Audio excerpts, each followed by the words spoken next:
আসসালামু আলাইকুম প্রিয় দর্শক, শুরুতেই আপনাদেরকে আমি একটা ছবি দেখাই। এটা আজকের ছবি না, প্রায় 19 বছর আগের একটা ছবি। আপনারা জানেন এই দেশে একবার 1/11 নামে একটা ঘটনা ঘটেছিল। ওই যুক্তরাষ্ট্রের 9/11-এর অনুকরণে আমাদের এখানে 1/11 হয়েছিল। 9/11-এ সন্ত্রাসী বাহিনী, সন্ত্রাসী গোষ্ঠী অথবা একটা গুপ্ত গোষ্ঠী তারা যুক্তরাষ্ট্রে একটা ধ্বংসযজ্ঞ চালিয়েছিল, টুইন টাওয়ার ধ্বংস করে দিয়েছিল বিমান দিয়ে। 1/11-এর সময় আমাদের এখানে, আমাদের এই দেশে সেনাবাহিনী প্রভাব বিস্তার করে একটা অন্তর্বর্তীকালীন সরকার গঠন করেছিল। সেটা কেন করেছিল, করা কতটুকু প্রয়োজন ছিল, সেটা নিয়ে বিস্তার আলোচনা হতে পারে। কিন্তু আমি যে কথাটা বলছি, তারা দায়িত্ব নেওয়ার পর একটা বেসরকারি তত্ত্বাবধায়ক সরকার গঠিত হয়েছিল ফখরুদ্দিন আহমেদের নেতৃত্বে, কিন্তু সেটাকে বলা হতো সেনা সমর্থিত তত্ত্বাবধায়ক সরকার। সেনা সমর্থিত এই কারণে যে সেনাবাহিনী তখন আসলে নানা বিষয়ে ওই সময়ে ভূমিকা রেখেছে এবং প্রভাব বিস্তার করেছে। 1/11-এর ওই সময়ে যে তত্ত্বাবধায়ক সরকার গঠিত হয়েছিল ফখরুদ্দিন আহমেদের নেতৃত্বে, সেখানে খুবই গুরুত্বপূর্ণ যে 3 জন সেনা কর্মকর্তার কথা উল্লেখ করা যায়। তাদের একজন ছিলেন ওই সময়ের সেনাপ্রধান লেফটেন্যান্ট জেনারেল মঈনুর আহমেদ, আরেকজন ছিলেন সাভারের যে 9 ডিভিশনের জিওসি যিনি ছিলেন মেজর জেনারেল মাসুদউদ্দিন চৌধুরী, এবং আরেকজন ছিলেন ডিজিএফের ভারপ্রাপ্ত ডিজি মিস্টার ফজলুল বারী। এরা খুবই পাওয়ারফুল লোক ছিলেন। এই পাওয়ারফুল লোকগুলোর মধ্যে মাসুদউদ্দিন চৌধুরীর বিরুদ্ধে অভিযোগ ছিল যে ওই সময় উনি বিভিন্ন ব্যবসায়ীদের ধরে এনেছেন এবং রাজনীতিবিদদেরকে অ্যারেস্ট করেছেন, এবং বহুল আলোচিত যে -2 ফর্মুলা, সেটাও ওনার মাধ্যমে বাস্তবায়িত করার চেষ্টা করা হয়েছিল বলে বলা হয়ে থাকে। এবং উনি এটা করতে পেরেছিলেন এই কারণে যে 2007-এর 11 জানুয়ারি ফখরুদ্দিন সরকার শপথ দিয়েছিলেন, এবং তার 2 মাস পরে মার্চ মাসে ওই সময় একটা গুরুতর অপরাধ দমন অভিযান সংক্রান্ত জাতীয় সমন্বয় কমিটি গঠন করা হয়েছিল। সেই সমন্বয় কমিটির চেয়ারম্যান করা হয়েছিল ওই সময়কার উপদেষ্টা এম মতিনকে, এবং তার প্রধান সমন্বয়কারী ছিলেন এই জেনারেল মাসুদ চৌধুরী।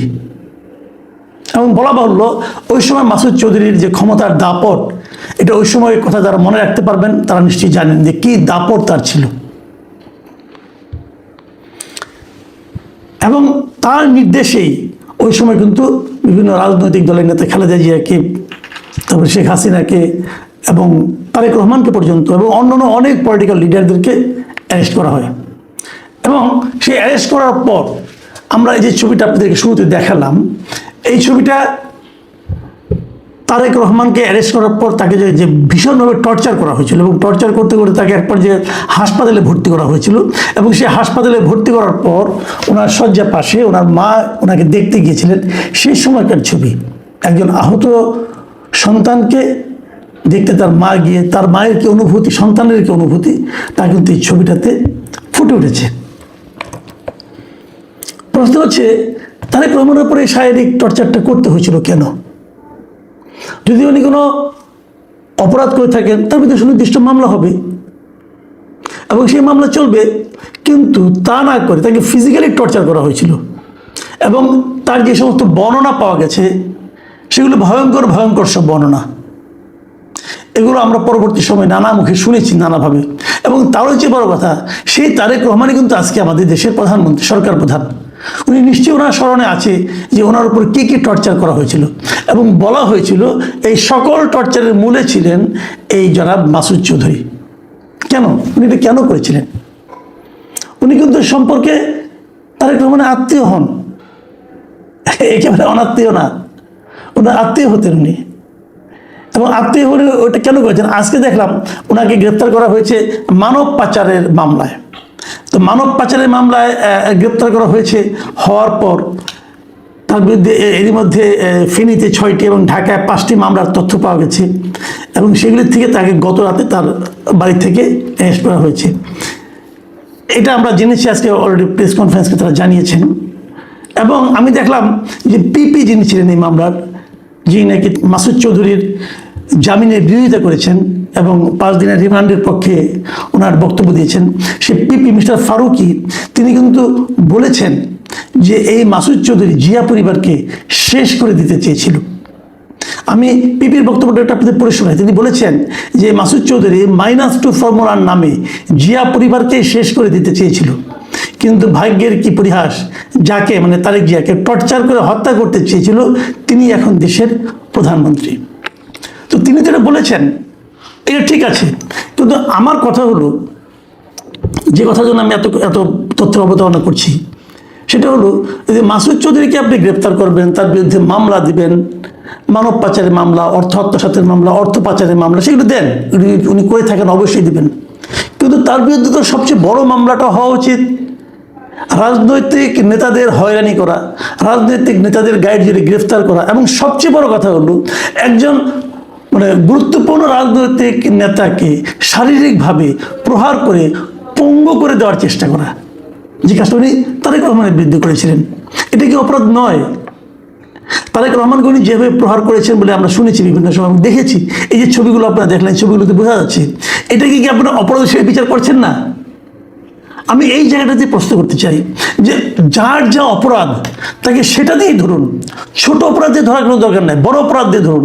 অনেক সময় বলা হয় কি যে মামলা সাজাতে সময় লাগবে, তথ্য প্রমাণ সংগ্রহের সময় লাগবে, কাজে আপাতত ওটাতে ধরলাম, পরে অন্য অন্য মামলা সাজিয়ে তখন তাকে এগুলো আটকানো হবে। ভাই এটা একটা খেলো যুক্তি। কারণ তারেক রহমান ক্ষমতা নিয়েছেন 1 মাসের বেশি সময় হয়ে গেছে, উনি দেশে ফিরেছেন তাও 3 মাসের বেশি সময় হয়ে গেছে। তো এর মধ্যে কি এই মামলার বিষয়গুলো নিয়ে কেউ কোনো আলোচনা করতে পারলো না, মামলা সাজাতে পারলো না, অথবা তথ্য প্রমাণ সংগ্রহ করতে পারলো না? করা তো উচিত ছিল। আমরা দেখি যে একজন লোককে এমনি যেন তেন একটা মামলা দিয়ে ঢুকিয়ে দেওয়া হয়, ঢুকিয়ে দিয়ে তারপরে কি হয়, সেই মামলাতে এক সময় তেমন একটা সাজা হয় না। আমি একটা উদাহরণ দিয়ে বলি, আজকে দেখলাম একটা পত্রিকাকে নিউজ দেখলাম যে এই পুরান ঢাকার ক্যানিগঞ্জে বৈষম্যবিরোধী ছাত্র আন্দোলনের জিহাদ, যার বয়স 11 বছর, নামের এক কিশোরকে হত্যার অভিযোগে একটা মামলা হয়েছে, এবং সেই মামলায় শেখ হাসিনা সহ 124 জনকে আসামি করা হয়েছিল। এবং সেই মামলায় গত বৃহস্পতিবার যে তদন্তকারী কর্মকর্তা ছিল তিনি এটার ফাইনাল রিপোর্ট দিয়েছেন। ফাইনাল রিপোর্ট মানে উনি কারো কোনো দোষ পান নাই। কেন পান নাই? এই কারণে ওই জিহাদ নামক ছেলে সে মারাই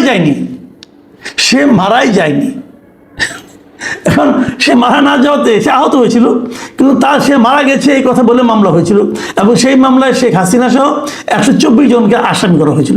শেখ হাসিনা তো দেশের বাইরে, বাট এই 124 জনের মধ্যে কতজনকে এর মধ্যে গ্রেফতার করা হয়েছে, এবং গ্রেফতার করার পর তাদেরকে টর্চার করা হয়েছে, তাদেরকে নানা ধরনের ভোগান্তি শিকার হতে হয়েছে, তাদেরকে নানা ধরনের টাকা পয়সা তাদের কাছ থেকে নেওয়া হয়েছে টর্চার কম করবে এই কথা বলে। এগুলি কি হয়নি? হয়েছে। তো এর জন্য দায়িত্ব থাকবে। তাহলে কি এই মামলার বাদীকে ডেকে আনা হবে, তুমি কেন এই মামলা করলা? কিছু হবে না। যে পুলিশ এই লোকগুলিকে টর্চার করেছে তার বিরুদ্ধে কোনো অ্যাকশন হবে? তাও তো হবে না। তাহলে আমি বলি এরকম, যেমন এবিএম খায়রুল হক সাবেক প্রধান বিচারপতি ছিলেন, ওনার বিরুদ্ধে মামলা করা হয়েছে এক হত্যা মামলা। ওনার বিরুদ্ধে মামলার অনেক কিছু ছিল, উনি তত্ত্বাবধায়ক সরকারের বিষয়টাকে বাতিল করে দিয়েছিলেন, দেওয়ার মাধ্যমে তো দেশের আজকে এই অবস্থা। তো এত বড় অপরাধ যিনি করেছেন তাকে সেই অপরাধে মামলা না করে অন্য এক অপরাধে মামলা করে দেওয়া হয় কেন? এই মাসুদ উদ্দিন চৌধুরীর ক্ষেত্রে একই জিনিস। একজন রাজনৈতিক নেতা, একজন কেবল না, অনেক রাজনৈতিক নেতাকে উনি টর্চার করেছেন। ওনার আমলে উনি যেটা সদস্য সচিব ছিলেন, সেই যে একটা কমিটি করা হয়েছিল, জাতীয় সমন্বয় কমিটি, যে গুরুতর অপরাধ দমন অভিযান সংক্রান্ত জাতীয় সমন্বয় কমিটি, সেই কমিটির প্রধান সমন্বয়কারী হিসাবে উনি এই লোকগুলিকে নিয়ে এসেছেন, এনে টর্চার করেছেন, এক একজনকে মৃত্যুর মুখে ঠেলে দিয়েছেন। অনেকদিন পঙ্গুত্ব ছিলেন, অনেকদিন। তারেক রহমান সাহেব দীর্ঘদিন অসুস্থ ছিলেন এই রোগ নিয়ে, এই প্রহারের কারণে। তাহলে এর বিচার হবে না?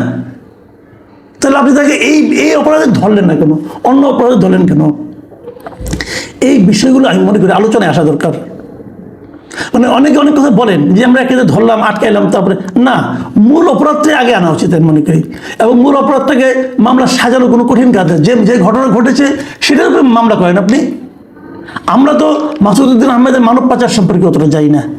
মানব পাচার কীভাবে করেছেন, ওই যে ওনার এই আদম ব্যবসার মাধ্যমে করেছেন, অপরাধ তো অনেক রয়েছে, ওনার তো সিরিজ অফ অপরাধ ছিল, সবগুলো আপনি আসামি করেন। কিন্তু প্রধান অপরাধটা ওরা হলো এই যে পলিটিক্যাল লিডারদের যে আটক করা এবং তাদেরকে শারীরিকভাবে হেনস্থা করা, এটা ছিল তার প্রধান অপরাধ। এই অপরাধের শাস্তি সবচেয়ে আগে হওয়া উচিত, এবং এটা হলে পরে আগামীতেও কিন্তু এই ধরনের অপরাধ করতে তারা একটু চিন্তা করবে যে এই ধরনের অপরাধ করা যায় কিনা। আমি মনে করি যে যা অপরাধ করবে তাকে সেই অপরাধে বিচার করা উচিত।